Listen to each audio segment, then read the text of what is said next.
Hi everyone, welcome back to my channel. मैं हूँ शिवानी। आज का जो टॉपिक है ना, वो कई बार मेरे कमेंट सेक्शन में आ चुका है और अक्सर मैं कमेंट में ही मैं इसका रिप्लाई करके आंसर दे देती हूँ। लेकिन जब बार बार लगातार कोई क्वेश्चन पूछा जाए तो मतलब उस पर वीडियो बनाने की ज़रूरत है, इसीलिए आज की वीडियो मैं लेकर आई हूँ। आज बात करेंगे फॉल आउट मेथड या पुल आउट मेथड, कुछ लोग बोलते हैं।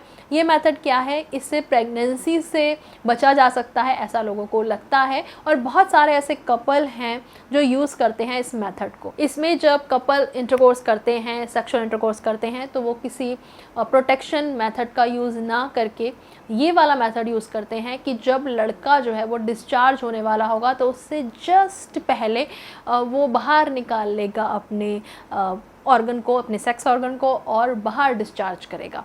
और बाहर डिस्चार्ज करने की वजह से, क्योंकि मीटअप नहीं हो पाएगा एग्स का और स्पर्म का, तो प्रेगनेंसी नहीं होगी। ये मेथड कितना सही है, कितना काम करता है, क्या एक्चुअली इसका यूज़ हम लॉन्ग टर्म में कर सकते हैं और इससे प्रेगनेंसी से बचा जा सकता है? इससे क्या बेहतर कोई और ऑप्शन है जिसमें कॉन्डोम या यूज़ करना पड़े और फिर भी प्रेगनेंसी से बचा जाए और अंदर भी आप डिस्चार्ज कर पाओ? कोई और ऐसा मेथड है जो इससे ज़्यादा सेफ़ हो? वो भी मैं बात करूंगी इस वीडियो में। तो आइए शुरू करते हैं आज का वीडियो। पसंद आए तो लाइक करना, शेयर कर सकते हो आप इसे दूसरे कपल्स के साथ में अवेयरनेस के लिए, और कमेंट करके मुझे आप कोई और सवाल हो, कोई और डाउट हो, कोई रिक्वेस्ट हो दूसरी वीडियो की, वो भी बता सकते हो। और सब्सक्राइब करना मेरे चैनल को ऐसे और वीडियोस देखते रहने के लिए। आइए शुरू करते हैं, लेट्स गेट स्टार्टेड। तो जैसा हमने पहले डिस्कस किया कि जब डिस्चार्ज होगा ही नहीं, स्पर्म अंदर जाएंगे ही नहीं, तो प्रेगनेंसी कैसे होगी? नहीं होगी। तो ऑब्वियसली ये मेथड जो है वो प्रेगनेंसी से आपको बचा सकता है। लेकिन कुछ चीज़ें यहाँ पे डिस्कस करने की ज़रूरत है, ध्यान में रखने की ज़रूरत है। पहला तो ये कि इस वाले मेथड में सारी जिम्मेदारी पूरी की पूरी लड़के के ऊपर है, और कहीं ना कहीं उसके सेंस की ज़रूरत है उसको, कि वो कितना अपने सेंसेस में रहता है और कितना वो श्योर है कि उसने सही टाइम पे पुल आउट किया है। कितनी बार होते हैं कि लड़के खुद ही कंफ्यूज होते हैं कि मुझे समझ नहीं आ रहा, मुझे कंफ्यूजन है कि पूरा बाहर निकला है या नहीं निकला है, कुछ अंदर तो नहीं, कुछ बूंदें रह गई हैं। मतलब ऐसे ऐसे क्वेश्चन आते हैं, इसलिए मैं बोल रही हूँ। सो बहुत कन्फ्यूज़न इसमें रह सकती है। तो सबसे पहली बात तो, अगर लड़का जो है वो अपने पूरे कॉन्शियसनेस में है और पूरा श्योर है कि वो पुल आउट ठीक से कर लेगा, तो ही ये चीज़ ट्राई करें। अब इसके ऊपर है कि लड़कियां कितना ट्रस्ट कर सकती हैं अपने लड़के पार्टनर को। देखिए, सारी की सारी जिम्मेदारी लड़के के ऊपर है, आप कितना ट्रस्ट करती हैं। अगर 100%, मैं तो बोलूँगी बल्कि 150% ट्रस्ट हो तो ही ये वाला मेथड अपनाना, वरना गड़बड़ हो सकती है। तो अगर आप पूरी तरीके से श्योर हैं, बॉयज़ श्योर हैं, तो ये मेथड किया जा सकता है। इस मेथड को प्रैक्टिस में लाने के लिए आप ये भी कर सकते हैं कि आप कॉन्डोम का यूज़ करें और साथ ही साथ ये वाला मेथड अपनाएं। मतलब कॉन्डोम आपने वियर कर रखा है और फिर पुल आउट करने की कोशिश करें, और फिर देखें कि क्या आप सक्सेसफुली पुल आउट कर पाए हो या नहीं। कई बार ऐसी प्रैक्टिस करें, और अगर आपको ये चीज़ समझ आ रही है कि मैं ठीक से पुल आउट कर पा रहा हूँ, तो आप पुल आउट मेथड ट्राई करके देख सकते हो। अब अगर आपको डाउट है, आपने कर तो लिया लेकिन मन में डाउट है कि पता नहीं पुल आउट ठीक से हुआ है या नहीं हुआ है, या गलती से ठीक से पुल आउट नहीं हो पाया है, आपने अपना काम छोड़ दिया, मतलब जो कामनेस है अपने अंदर की, जो कॉन्शियसनेस है वो छोड़ दी और गलती से डिस्चार्ज अंदर हो गया है, तो ऐसे में क्या करें? देखिए, सबसे पहला तो ईजी सॉल्यूशन ये है कि आप एमरजेंसी कॉन्ट्रासेप्टिव पिल खा सकते हैं। गर्ल्स जो हैं वो खा सकती हैं। आई पिल, अनवांटेड 72 नाम से ये पिल आती हैं। इसमें क्या है कि जब आपने सेक्स किया है उसके विदिन 72 आवर्स, 72 घंटे के अंदर अंदर आपको आई पिल या अनवांटेड 72 नाम की ये जो पिल है, इमरजेंसी कॉन्ट्रासेप्टिव पिल इसे कहते हैं, ये आपने खा ली तो प्रेगनेंसी से आप बच सकते हैं। बहुत सारे लोग ये क्वेश्चन भी पूछते हैं कि हमने सेक्स किया, फिर हमने पिल खा ली, विदिन कुछ घंटों में ही खा ली, उसके बाद जब हम करेंगे तो क्या हम सेफ रहेंगे? नहीं। ये वाली जो पिल है ना, ये जो पहले जितना भी आपने किया है विदिन 72 आवर्स में, उससे आपको बचाएगी। इसके तुरंत बाद में आप करोगे या कुछ घंटों में करोगे, उससे आपको नहीं बचाएगी। अगर दोबारा से ऐसा हो जाता है कि अगले दिन या सेम डे पे फिर से हो गया है ऐसा कि डिस्चार्ज हो गया है अंदर, फिर से प्रेगनेंसी के चांसेस बनाए हैं, तो ये गोली को फिर से रिपीट करने की ज़रूरत पड़ेगी। लेकिन ये गोली को बार बार आप रिपीट करके अगर खाओगे तो आपकी बॉडी पे इसके काफ़ी ज़्यादा साइड इफ़ेक्ट्स पड़ते हैं। लड़कियों को पीरियड्स की जो साइकिल है उसमें प्रॉब्लम होती है, पीरियड्स की साइकिल डिसबैलेंस हो जाती है। बहुत सारी लड़कियों को पीसीओडी पीसीओएस जैसी प्रॉब्लम्स भी कहीं ना कहीं इन पिल्स के चलते लग जाती है कि अपनी लाइफस्टाइल तो वैसी ठीक नहीं है, हेल्दी हम खाते नहीं है, एक्सरसाइज हम करते नहीं है, ऊपर से ऐसी पिल्स और ले रहे हैं, ऐसी कंडीशन आ जाती है कि पीरियड्स आ ही नहीं रहे, कितने कितने दिनों में आ रहे हैं, 1.5-2 महीने 3-3 महीने में आ रहे हैं, पता ही नहीं है। और ऐसे में जब आगे आप माँ बनना भी चाहेंगी ना अपनी मर्जी से, बहुत दिक्कत आने वाली है। वही फिर डॉक्टरों के चक्कर लगाते रहो, दवाइयाँ खाते रहो, तो तब बहुत दिक्कत आएगी। तो अपनी बॉडी के साथ क्यों इतना रिस्क लेना। एक लड़की के अगर पीरियड्स ठीक से आते हैं ना तो मतलब वो बहुत ही हेल्दी है।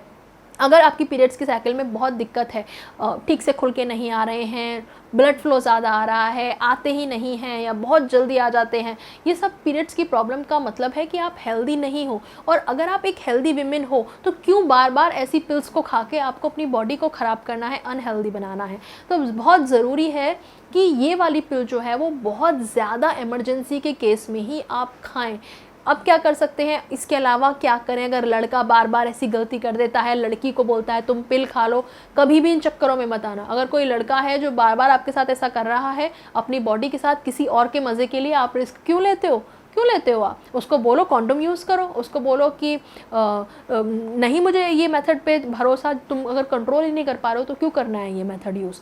इसके अलावा और भी बहुत सारे मेथड हैं जिन्हें आप यूज़ कर सकते हैं। फॉर एग्जांपल अगर कोई मैरिड कपल है तो वो इंजेक्शन का यूज़ भी कर सकता है। इंजेक्शन लगता है फीमेल को, जो कि 3 महीने तक आप अगर अंदर डिस्चार्ज करोगे तो भी आपकी प्रेगनेंसी नहीं होगी। इंजेक्शन वाला मेथड आप यूज़ कर सकते हो। इवन बॉयज़ को भी आई थिंक कोई इंजेक्शन वाला मेथड भी है, एग्जैक्टली मुझे इसके बारे में पता नहीं है, लेकिन आप डिस्कस करो ना, डॉक्टर के पास जाके एक अपना कंसल्टेशन कर लो और उनको डिस्कस कर लो कि हम ऐसे ऐसे हम रहते हैं, सेक्सुअल एक्टिविटी करते हैं, तो हम कैसे बच सकते हैं। इसके अलावा एक चीज़ ये भी है कि अगर आपके मल्टीपल पार्टनर्स हैं और अगर आप ये पुल आउट मेथड का यूज़ करते हो तो सिर्फ और सिर्फ कॉन्डोम ही ऐसा मेथड है जो कि आपको HIV से या सेक्सुअल ट्रांसमिटेड डिसीज़ से बचा सकता है। तो अगर आप चाहे पुल आउट कर लो या कुछ और मेथड यूज़ कर लो, सिर्फ और सिर्फ कॉन्डोम से ही आप इन चीज़ों से बच सकते हो। इसके अलावा और अगर ऐसे कपल हैं जिनकी काफ़ी सारे साल हो गए शादी के, जिनके बच्चा भी हो गया, तो उनको मैं बोलूँगी कि आप रिस्क ना लें। आप इवन कॉन्डोम का भी यूज़ कर करके ना इंसान पक जाता है या उसे लगता है कि मज़ा नहीं आ रहा है और वो पुल आउट भी कर रहा है, तो उसमें भी एक वो है ना कि ध्यान देना पड़ता है, पूरी तरीके से आप इंजॉय नहीं कर पा रहे हो। तो मैं बोलूँगी सबसे बेस्ट मेथड है कि फ़ीमेल जो है वो IUD लगवा सकती हैं। इसमें मेरी सेपरेट में वीडियो है जिसमें मैंने खुल के इसके बारे में बात की हुई है। इवन अपना खुद का एक्सपीरियंस मैंने शेयर किया हुआ है कि IUD का क्या एक्सपीरियंस होता है, तो आप उस वीडियो को देखना। तो ये तो कपल्स के लिए सबसे बेस्ट मेथड हो जाता है। और इसके अलावा भी और बहुत सारे मेथड है, आप थोड़ी सी अपनी रिसर्च कीजिए। इवन मैंने एक वीडियो भी बनाई थी कि 10 ऐसे मेथड जिनसे आप प्रेगनेंसी से बच सकते हैं, जिनका यूज़ करके। उस वीडियो को आप देख लेना, लिंक मैं दे दूँगी यहाँ पे कहीं आई बटन पे या फिर एंड स्क्रीन पे। तो वो वीडियो आप देखना कि 10 ऐसे मेथड मैंने शेयर किए हैं और अपनी थोड़ी जानकारी इस बारे में बढ़ाते रहिए कि आप कैसे और बेहतर तरीके से खुद को और अपने पार्टनर को सेफ रख सकते हैं, प्रेगनेंसी से बच सकते हैं, अनवांटेड प्रेगनेंसीज की फिर बाद में पता चला उसके लिए और टेंशन ले रहे हैं, स्ट्रेस ले रहे हैं, फिर कुछ दवाई गोली खा रहे हैं या अबॉर्शन करा रहे हैं। तो इन सब चीज़ों में पड़ना ही क्यों, आप इंजॉय भी करो लेकिन खुद को और अपने पार्टनर को सेफ भी रखो। तो पुल आउट मेथड देखिए काम करता है, एट द एंड क्लैरिफाई कर देती हूँ, पुल आउट मेथड काम करता है लेकिन सही तरीके से किया गया है तो ही बॉय जो है वो कम्प्लीटली इसको ठीक तरीके से करे, पूरा जो पुल आउट है वो डिस्चार्ज है वो बाहर ही करे, सही टाइम पे पुल आउट कर ले तो ये काम करेगा। अदरवाइज़ तो रहो टेंशन में या IPL बार बार खाते रहो, ऐसी दवाइयों के चलते अपना शरीर बिगाड़ लो खा के, या फिर सोचते रहो बार बार कि अरे पीरियड्स आ रहे हैं नहीं आ रहे हैं, स्ट्रेस हो रहा है सोच सोच के कि आ जाए तो श्योरिटी हो जाए कि ठीक से हो गया था पुल आउट या नहीं हो गया था। फिर पता चल रहा है कि इस स्ट्रेस के चलते ही और पीरियड्स डिले हो रहे हैं।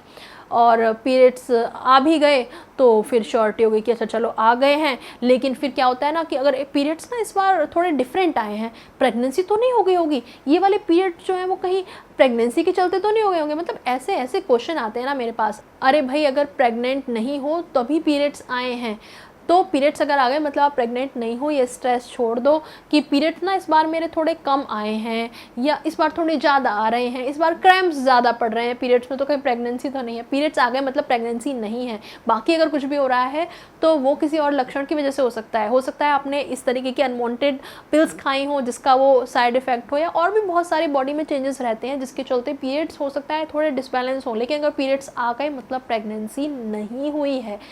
और अगर प्रेगनेंसी हो गई है तो पीरियड्स नहीं आएंगे। आप प्रेगनेंसी टेस्ट लेके चेक करो, प्रेगनेंसी हो गई है, अनवांटेड प्रेगनेंसी हो गई है, अब क्या करना है, इसमें मैंने सेपरेट में वीडियो बनाई हुई है, वो देख लेना, सबका मैंने सब सॉल्यूशन दिया हुआ है। एंड आई होप इस वीडियो से मैंने काफ़ी सारी चीज़ें क्लियर कर दी हैं प्रेगनेंसी से रिलेटेड, पुल आउट मेथड से रिलेटेड। वीडियो अच्छी लगी हो लाइक ज़रूर करना, और मिलते हैं आपसे अगले वीडियो में एक नए टॉपिक के साथ। चलिए अभी चलते हैं, बाय बाय, टेक केयर।